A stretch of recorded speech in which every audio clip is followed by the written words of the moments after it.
Salam alaikum, bienvenue pour cette vidéo où on va aborder l'aspect écologique du ramadan et l'importance de ne pas gaspiller.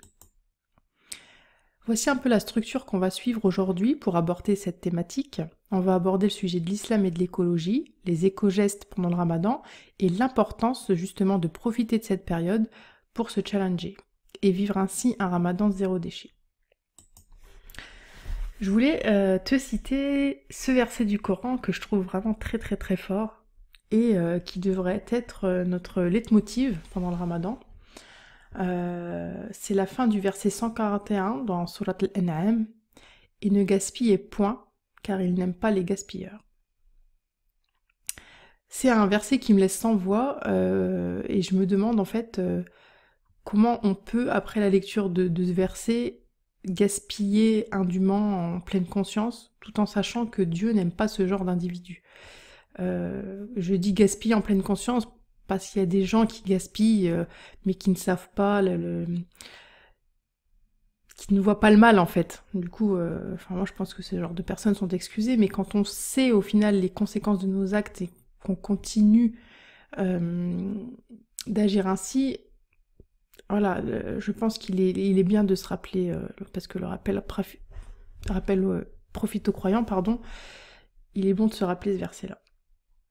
Donc voilà, je voulais le citer en guise d'introduction à la partie islam et écologie. En fait, aujourd'hui, ça sera plus une réflexion sur le fait qu'en fait, l'écologie, elle fait, pour moi en tout cas, partie intégrante de l'islam. Et c'est pas avoir comme une option, ou comme une lubie, ou comme une mode. Pour moi, une spiritualité sans conscience écologique, elle comporte forcément une lacune.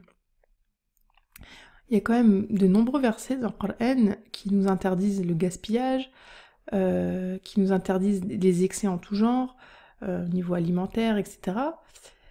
Donc au final, la vision qui nous est transmise de l'islam, elle est quand même aux antipodes de cette société d'hyperconsommation où finalement on se sent vivre quand on possède.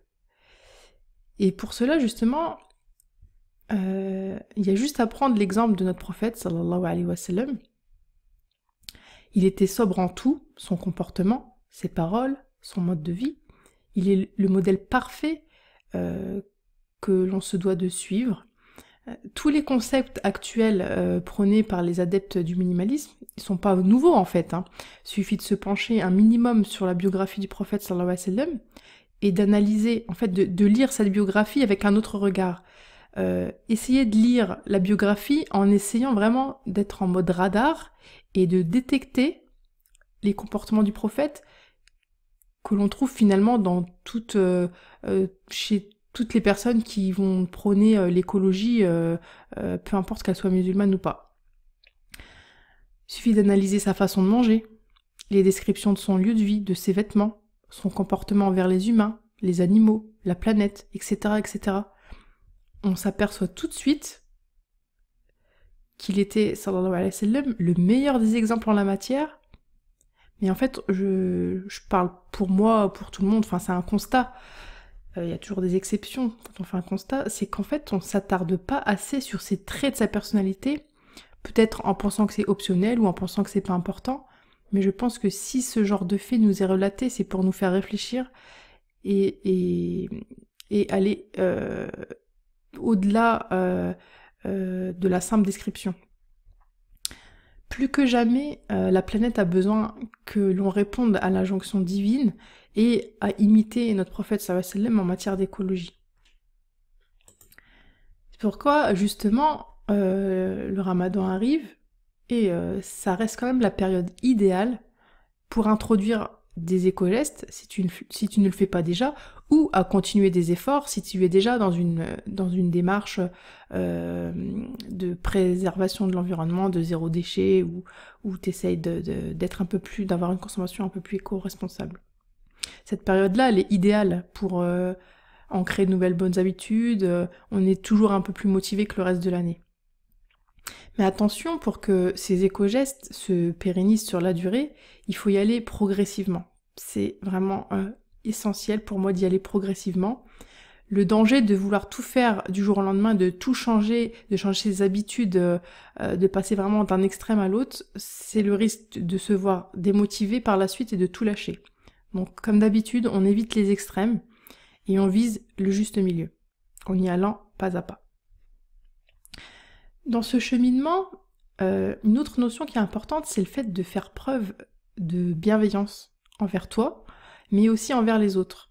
Donc de ne pas te culpabiliser si tu n'y arrives pas à...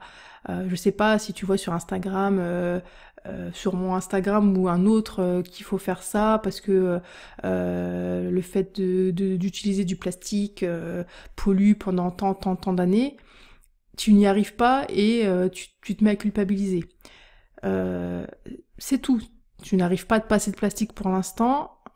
Essaye de te focaliser sur les choses que tu arrives à faire ou à trouver une action que tu trouverais plus à ta portée. Mais voilà, il faut rester quand même bienveillant envers toi et envers les autres. C'est-à-dire, là, mon message, ce serait plutôt pour les personnes qui ont un certain niveau, entre guillemets, en ce qui concerne la préservation de l'environnement, et qui regarderaient de haut les gens qui ne font rien ou qui ont un discours moralisateur. Non, je pense qu'il faut être bienveillant. Il faut être bienveillant dans tous les cas, envers soi-même et envers les autres, et ne pas se culpabiliser, ni culpabiliser les autres. Il y a un autre phénomène qui est courant, c'est le fait de prétexter que son entourage ou que le reste de la population ne fait rien pour justifier sa propre inaction. Il faut vraiment voir les choses comme chacun a sa responsabilité. Je vais donner un exemple un peu foireux, mais on a tous la responsabilité de bien s'occuper de ses enfants. C'est pas parce que le voisin maltraite ses enfants qu'on va maltraiter les nôtres. Non, c'est un peu pareil pour la planète. C'est pas parce que le voisin la maltraite qu'on doit la maltraiter nous également. Chacun doit faire sa part, et chacun aura des comptes personnels à rendre envers Dieu par rapport à ça. Et justement, le fait d'agir malgré que notre entourage n'agit pas, va peut-être avoir une influence positive sur eux. Le fait de nous voir faire une action plusieurs semaines, plusieurs jours, plusieurs années, va les influencer. On ne s'en rend pas forcément compte, mais nos comportements ont une influence, qu'elle soit subjective ou objective. Une autre réflexion, c'est que je me disais qu'il faudrait peut-être qu'on aborde le ramadan de façon plus sobre, plus simple, en consommant autrement, de façon plus éthique, et de ne pas répondre à tous ces appels des promos en tout genre des grandes enseignes qui nous poussent à la surconsommation, les mêmes enseignes qui ne nous calculent pas toute l'année, et vraiment aussi d'intégrer nos enfants à cette prise de conscience écologique. Nos enfants, finalement, ce sont les adultes de demain. Ce sont eux qui vont décider, de par leur agissement, de l'avenir de la planète. Donc en fait, on a quand même un rôle très très très important en ce sens, une grande responsabilité, qui n'est pas toujours facile à porter, mais qui est nécessaire. C'est-à-dire de les sensibiliser à l'importance de ne pas gaspiller dès le plus jeune âge, pour que quand ils grandissent, et s'ils grandissent avec cette conscience écologique, ils le feront tout naturellement. Justement, on parlait des enfants, pourquoi pas se challenger pendant le ramadan avec les enfants? Ça peut être fait de manière ludique, pour qu'ils soient partis motivés à le faire. Ça peut être par exemple leur apprendre les bons gestes, leur expliquer pourquoi de tels gestes, pour donner du sens à leur action. Et si t'as pas d'enfant, tu peux quand même te challenger seul ou en groupe ou avec des membres de ta famille. Encore une fois, pas de place à la culpabilisation, dans un challenge. Si on réussit pas, c'est pas grave. On essaye une autre action. L'important, c'est d'avancer. Chaque fois qu'un nouveau geste est introduit et réussi, il faut se récompenser pour maintenir sa motivation, mais aussi parallèlement à ça, se rappeler du pourquoi de la démarche. En se rappelant du pourquoi de la démarche, c'est la meilleure manière de tenir sur la durée. Et le pourquoi, ça peut être par exemple le verset que j'ai cité tout au début. Donc et ne gaspillez point, car Allah n'aime pas les gaspilleurs. Il faut vraiment profiter du Ramadan pour se parfaire à ce niveau-là et en profiter pour ancrer de nouvelles habitudes éco-responsables que l'on va par la suite essayer de garder toute l'année.